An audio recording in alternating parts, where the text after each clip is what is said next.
किसी गांव में एक साधु रहा करता था। वह जब भी नाचता था तभी बारिश होती थी।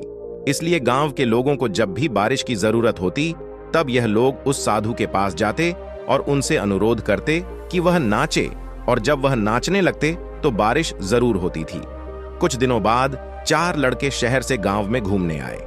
जब उन्हें यह बात पता चली कि किसी साधु के नाचने से बारिश होती है तो उन्हें यकीन नहीं हुआ। शहरी पढ़ाई लिखाई के घमंड में उन्होंने गांव वालों को चुनौती दे दी कि अगर हम भी नाचेंगे तो बारिश होगी, और अगर हमारे नाचने से बारिश नहीं हुई तो साधु के नाचने से भी बारिश नहीं होगी। अगले दिन सुबह सुबह गांव वाले उन 4 लड़कों को लेकर साधु के कुटिया के पास पहुंचे। गांव वालों ने साधु को सारी बात बताई। फिर उन लड़कों ने नाचना शुरू किया। पहले लड़के ने नाचना शुरू किया। आधा घंटा बीत गया। फिर पहला लड़का थक कर बैठ गया, पर बादल नहीं दिखे। कुछ देर बाद दूसरे लड़के ने नाचना शुरू किया और 1 घंटे बीतते बीतते वह भी थक कर बैठ गया। बाकी दोनों लड़कों ने भी ऐसा ही किया, पर बारिश नहीं हुई। अब साधु की बारी थी। उसने नाचना शुरू किया। 1 घंटा बीत गया, पर बारिश नहीं हुई। साधु फिर भी नहीं रुका, वह नाचता ही रहा।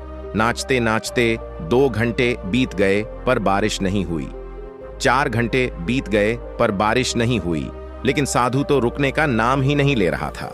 धीरे धीरे शाम ढलने लगी कि तभी बादलों की गड़गड़ाहट सुनाई दी और थोड़ी देर बाद जोरों की बारिश होने लगी। यह देखकर 4 लड़के दंग रह गए और तुरंत साधु से क्षमा मांगी। फिर 4 लड़कों ने साधु से पूछा, बाबा, भला ऐसा क्यों कि हमारे नाचने से बारिश नहीं हुई और आपके नाचने से बारिश हो गई?